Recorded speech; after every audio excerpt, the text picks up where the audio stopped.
बिस्मिल्लाहिर्रहमानिर्रहीम। अस्सलाम वालेकुम वरहमतुल्लाहि वबरकातुहू। Class 9th chemistry chapter number 3 atomic structure.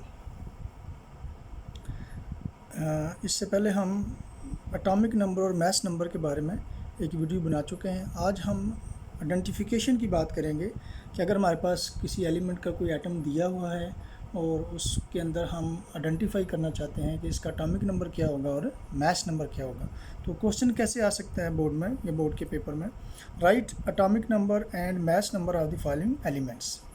या कैसे पूछा जा सकता है एक दूसरे तरीके से, identify the atomic number and mass number of the following elements. आपके सामने क्या होगा, दो एलिमेंट्स हैं, उनकी सिंबल्स आपको नज़र आ रही हैं और उनमें से आपने आइडेंटिफाई करना है कि किस नंबर को हम एटॉमिक नंबर कहेंगे और किस नंबर को हम मास नंबर। तो याद रखें कि जब भी हमारे पास कोई एलिमेंट है, उसकी सिंबल्स है और उसके साथ ये दो नंबर्स लिखे हुए हैं, जैसे Na है, इसके साथ ये दो नंबर लिखे हुए हैं 11 और 23। इसी तरह Cl एक सिंबल लिखी हुई है और इसके साथ दो नंबर लिखे हुए हैं 17 और 35। हर एटम के लिए ये दो नंबर लिखे होते हैं उसकी सिंबल के साथ, पीरियोडिक टेबल में भी लिखे होते हैं और क्वेश्चन में भी ऐसे एटम्स आ सकते हैं। तो आपने सिर्फ क्या करना है, लिखना है कि इसका एटॉमिक नंबर क्या है और मास नंबर क्या है। तो उसके लिए आपने याद रखना है कि जो नंबर किसी भी एलिमेंट की सिंबल की लेफ़्ट बॉटम पे होता है, और इससे भी इम्पोर्टेंट बात कि वो नंबर छोटा होता है। ऐसा नंबर जो दूसरे नंबर से क्या होता है, छोटा होता है, उसको हम एटॉमिक नंबर कहते हैं। और जो नंबर बड़ा होता है और एटम की जो सिंबल है उसकी लेफ़्ट टॉप पे होता है, उसको हम मास नंबर कहते हैं। तो अगर हम Na किसकी सिंबल है, सोडियम एलिमेंट की सिंबल है। तो अगर हम इस एलिमेंट को देखें तो इसमें जो स्मॉलर नंबर है वो क्या है, 11। तो हमारा एटॉमिक नंबर क्या होगा, 11, और मास नंबर क्या होगा, 23। सिमिलरली Cl क्लोरीन एलिमेंट की सिंबल है और इसके साथ भी दो नंबर लिखे हुए हैं और इन दोनों को अगर हम देखें तो इनमें से जो स्मॉलर नंबर है वो क्या है, 17 है।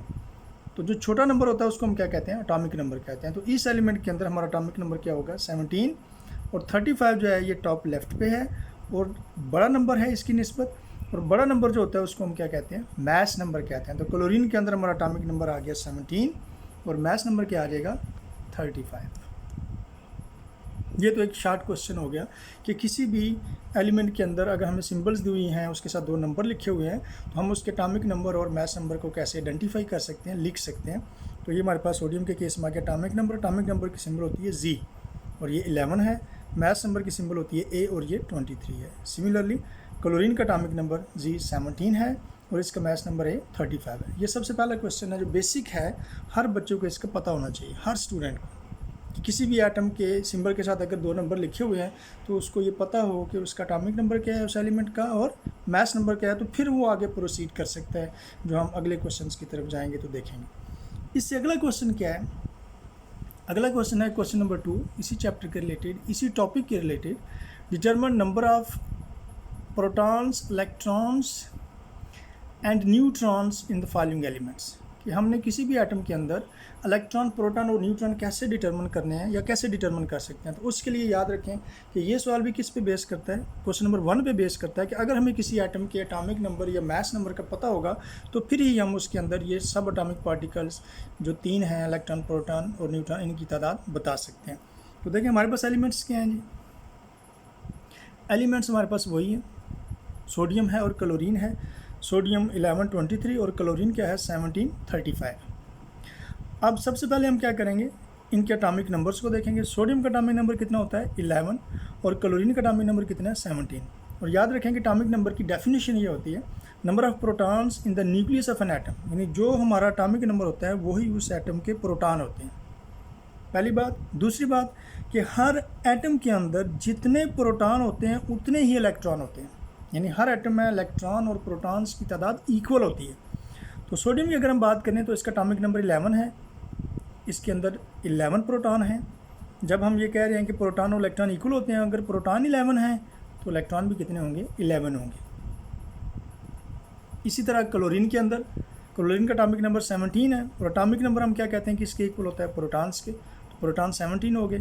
और प्रोटॉन्स और इलेक्ट्रॉन्स भी हर एटम के अंदर इक्वल होते हैं, तो इलेक्ट्रॉन्स भी कितने हो जाएंगे, 17। अब बात हो गई, रह गई न्यूट्रॉन्स की। तो न्यूट्रॉन्स हम कैसे मालूम करेंगे, तो न्यूट्रॉन्स के लिए फार्मूला होता है number of neutrons, mass number minus atomic number. किसी भी एटम के अंदर अगर हमने न्यूट्रॉन फाइंड करना है तो मैस नंबर में से एटॉमिक नंबर को हम माइनस कर देंगे।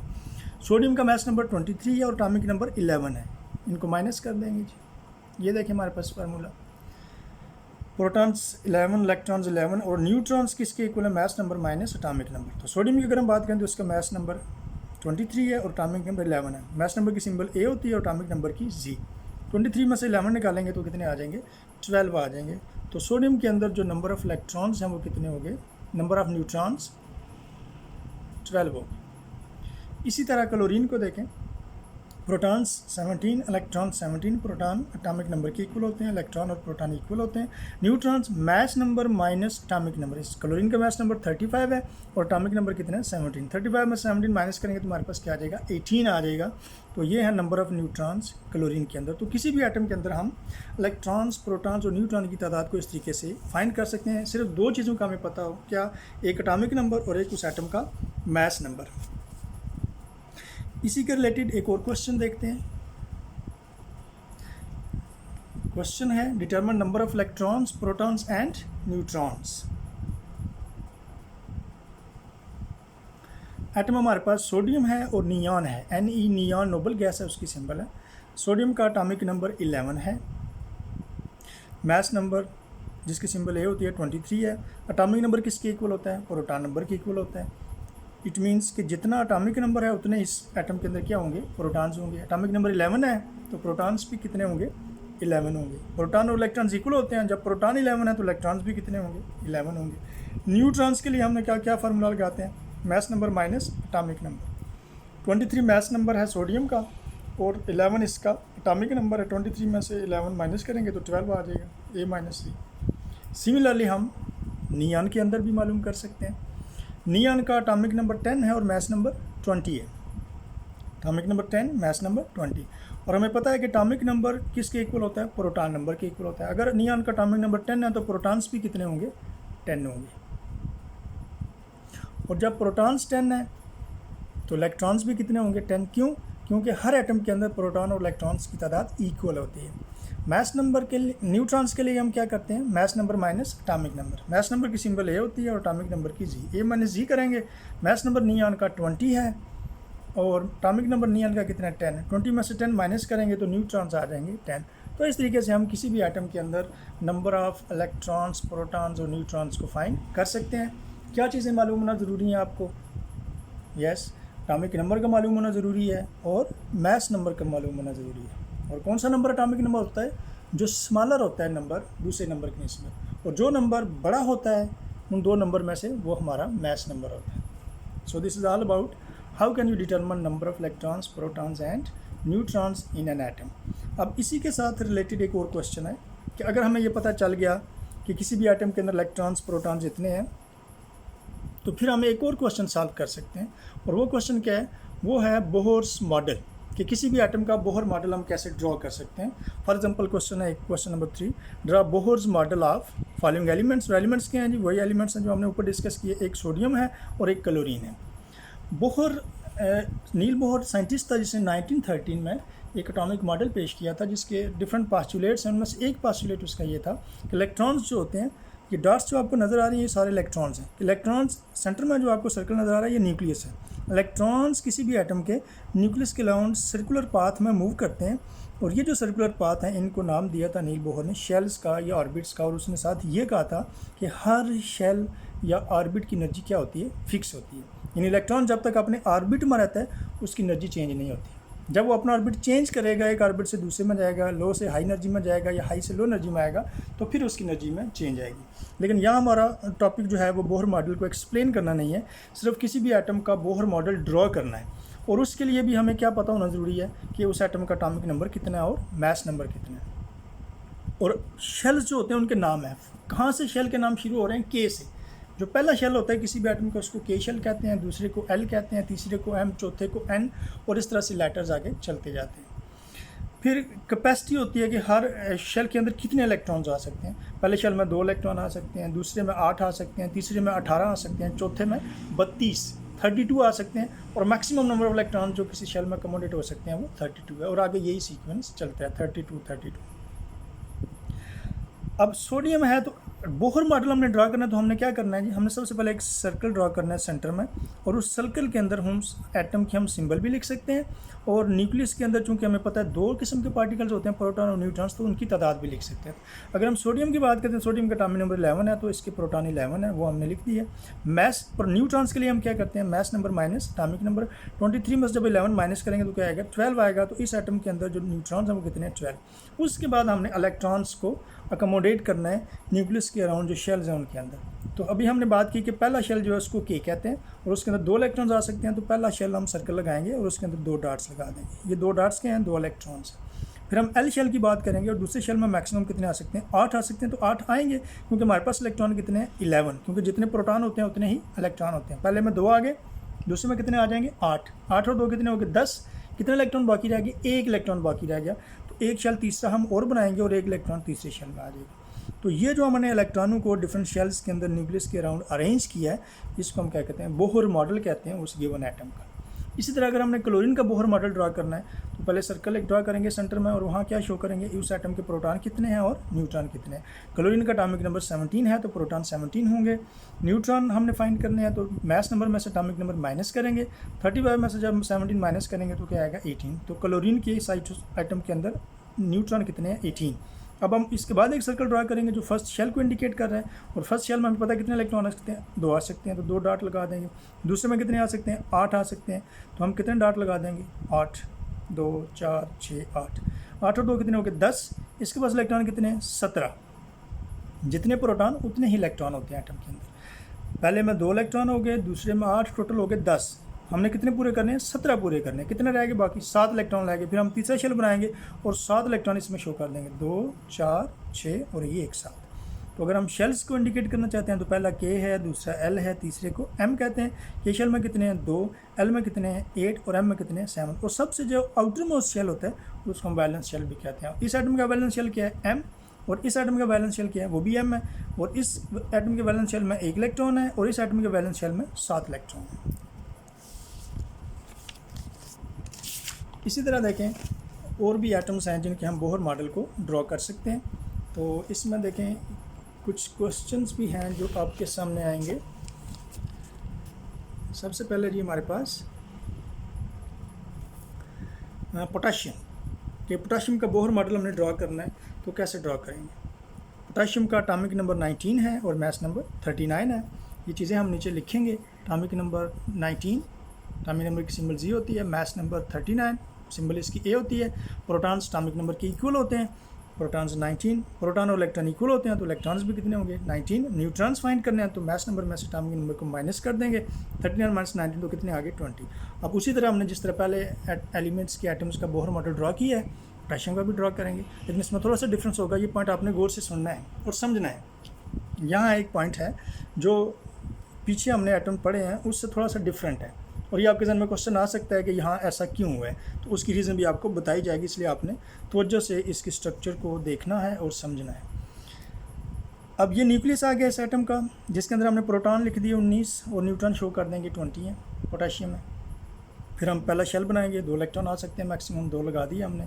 दूसरा शेल एल होता है, उसमें 8 आ सकते हैं, हमने 8 डॉट लगा दिए, 2, 4, 6, 8। अब तीसरे की हमने थोड़ी देर पहले बात की कि तीसरा जो शेल है उसकी कैपेसिटी क्या है, उसकी कैपेसिटी है 18 इलेक्ट्रॉनों की, ये हमने बात की।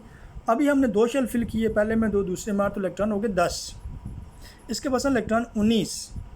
तो इसका मतलब है अगर हमने जो बात की कि तीसरे में 18 आ सकते हैं, तो तीसरे में फिर जो बच गए 9 इलेक्ट्रॉन वैसे में आ जाएंगे, नहीं, ऐसा नहीं होता। ये पॉइंट आपने याद रखना है कि अगर हम किसी भी एटम के 2 शेल, पहले 2 शेल फिल कर लें, पहला भी और दूसरा भी, और उसके बाद जो उस एटम के इलेक्ट्रॉन बच गए हैं, गौर से सुनेंगे, यानी हमने 2 शेल फिल करने हैं पहले, उसके बाद उस एटम के जो इलेक्ट्रॉन बच गए हैं, अगर वो 18 से ज़्यादा हैं, 18 हैं या 18 से ज़्यादा हैं, तो फिर हम तीसरे शेल में 18 इलेक्ट्रॉन लगाएंगे। लेकिन अगर उसके पास इलेक्ट्रॉन 2 शेल फिल करने के बाद जो बचे हैं वो 18 से कम है, तो फिर याद रखें 8 इलेक्ट्रॉन आएंगे, 18 नहीं आएंगे, क्योंकि इस फॉर्म में एटम स्टेबल है। अगर हम 9 लगाएंगे तो वो स्टेबल नहीं है एटम, वो अनस्टेबल हो जाएगा। ये नेचुरल स्टेबिलिटी है एटम की, बस इतनी बात आप अभी याद रखें। तो इसमें चूँकि 8 और 2 10 इलेक्ट्रॉन हुए 2 शेल फिल करने के बाद, 9 बचे हुए हैं। अब ये 18 से कम हैं, 18 से ज़्यादा तो नहीं है, 18 भी नहीं, इसलिए तीसरे शेल में अब हम 9 इलेक्ट्रॉन नहीं लगाएंगे। कितने लगाएंगे? 8 इलेक्ट्रॉन लगाएंगे। 2 4 6 8, 2 8 और 2 10, 10 और 8 कितने हो गए? 18। अब एक इलेक्ट्रॉन बच गया, वो हम चौथे शेल बनाएंगे और उसमें अकोमोडेट कर देंगे। इस तरह से हम बोहर मॉडल ड्रा कर सकते हैं। किसका? पोटेशियम का। पहला शेल K है, उसमें 2 इलेक्ट्रॉन, दूसरा शेल L है, उसमें 8, तीसरा M है, उसमें भी 8, और चौथा N होगा जिसको हम वैलेंस शेल कहते हैं, उसमें 1 इलेक्ट्रॉन आ रहा है। अब देखें, एक और एटम है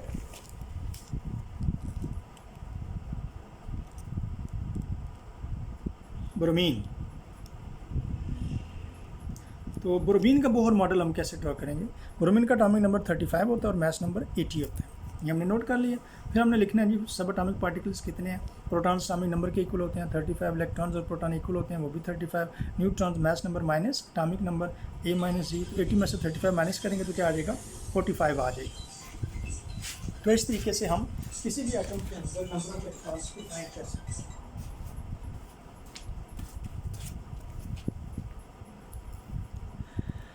अब बोहर मॉडल हमने ड्रॉ करना है। न्यूट्रॉन इसके अंदर 45 है।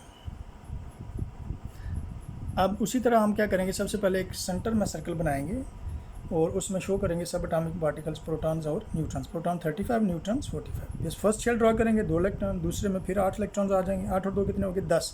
अब इसमें देखें टोटल इलेक्ट्रॉन जो हैं वो 35 है। इलेक्ट्रॉन्स कितने हैं? 35। अब पहले शेल में 2 आ गए, दूसरे में 8, कितने हो गए? 10।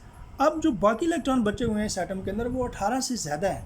अब यहाँ तीसरी एटम के अंदर क्या करेंगे?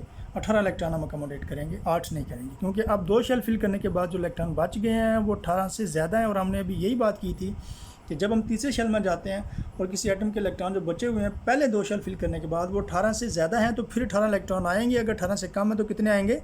8 इलेक्ट्रॉन आएंगे। लेकिन चूँकि इसमें 18 से ज़्यादा इलेक्ट्रॉन बचे हुए हैं तो तीसरे शेल में अब हम यहाँ 18 इलेक्ट्रॉन फिल कर देंगे। 2 4 6 8 10 12 14 16 18। अब कितने इलेक्ट्रॉन बाकी रह गए? 8 और 2 10, 10 और 18 कितने हो गए? 28। हमने कितने पूरे करने हैं? 35। पीछे कितने रह गए? 7। तो चौथा शेल हम ड्रा करेंगे और उसके अंदर 7 इलेक्ट्रॉन शो करने, 2 4 6 7। तो इस तरह ब्रोमीन के बोहर मॉडल को हम ड्रा कर सकते हैं। पहले शेल में 2 इलेक्ट्रॉन, दूसरे में 8, तीसरे में 18, और ये है वैलेंस शेल जिसको N शेल कहते हैं, और इसके अंदर इसके इलेक्ट्रॉन्स कितने हैं? 7 इलेक्ट्रॉन्स।